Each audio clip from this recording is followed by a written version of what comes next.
everybody. I'm Lara Trump, coming to you from Studio 45 at Trump Tower in New York City.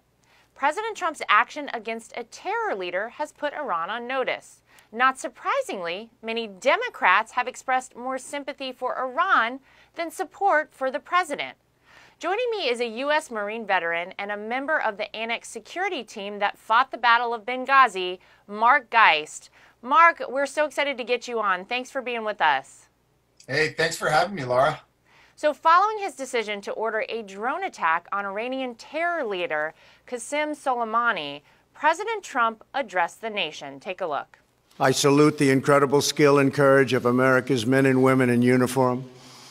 For far too long, all the way back to 1979 to be exact, nations have tolerated Iran's destructive and destabilizing behavior in the Middle East and beyond. Those days are over. As long as I'm President of the United States, Iran will never be allowed to have a nuclear weapon. Mark, don't you think it's about time that a U.S. president finally countered Iran's reign of terror decisively?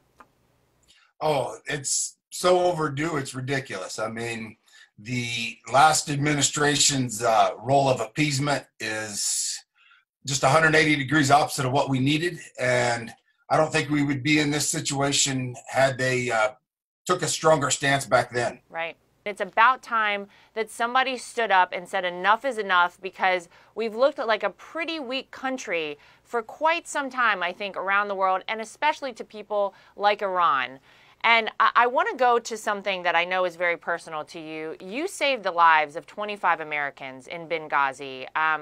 That I'm sure that's something that you think about all the time, that that's what most people know you for.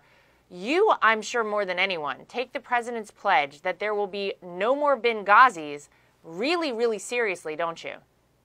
Well, yeah, definitely. I mean, everybody was trying to make this comparison. The left tried to come out and say this was President Trump's Benghazi. And, the only thing that was similar was that there was bad people trying to do bad things to Americans. After that, it was 100% difference. I mean, I think the president had assets en route probably within 13 seconds, and the previous administration, they couldn't even get it done in 13 hours. Yeah, well, exactly. I mean, tell me what it's like, though, as someone that serves this country, has served this country, to know that the president has your back the way that this president has the back of people in the military, law enforcement, people that take care of Americans, take care of our country. What is that like to know for the men and women fighting for this country every day that the president backs you up? It's so important to the morale and, the esprit de corps of our military service members, our law enforcement.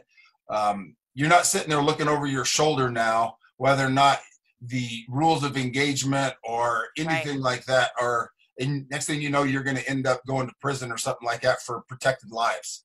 It shouldn't shock anyone based on how crazy they've been, but incredibly, the president's Iran policy is being criticized by the same Democrats, Mark, who covered up the attack in Benghazi and paid Iran $150 billion for the failed Iran nuclear deal. What is your reaction to that? I think it's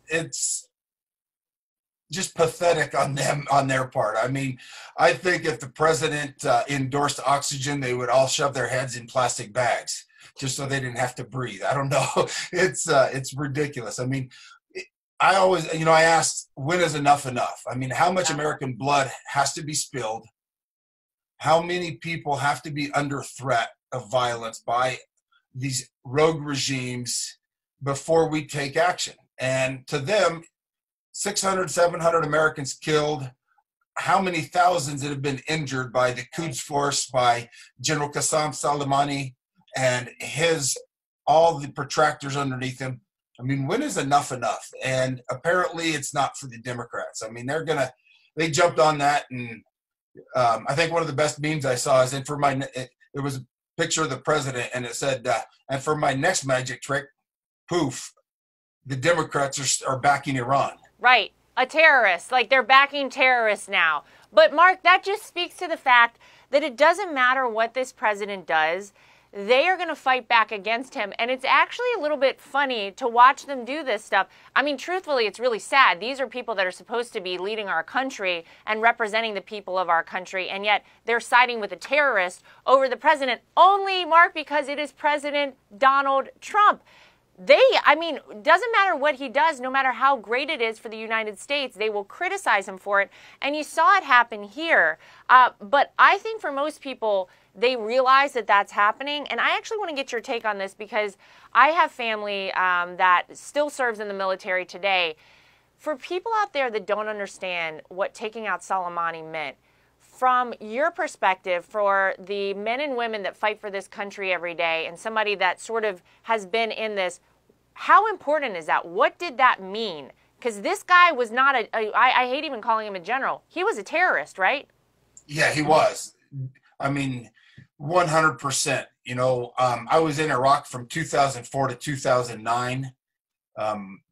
About 9 months every year from that time to that time. I saw how the escalation and how the involvement of the Quds Force, that terrorist organization, helped Sadr during the Battle of Sadr City, helped develop the EFPs, the explosive force penetrators, that maimed and killed so many Americans.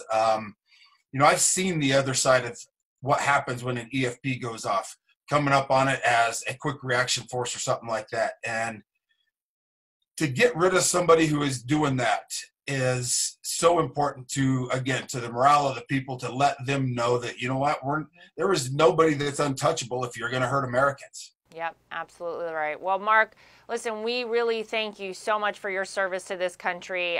Thank you for being such a great patriot, and thanks for being here with us today. Hey, thank you so much, Laura. While some Democrats may sympathize with the terror state of Iran, President Trump's leadership will prevent Iran from getting nuclear weapons and terrorizing the world. That's the real news for today. If you'd like to get involved with Team Trump, go to DonaldJTrump.com or text Trump to 88022 to join our winning team. I'm Laura Trump from Studio 45 at Trump Tower in New York City. Thanks for joining us, everybody.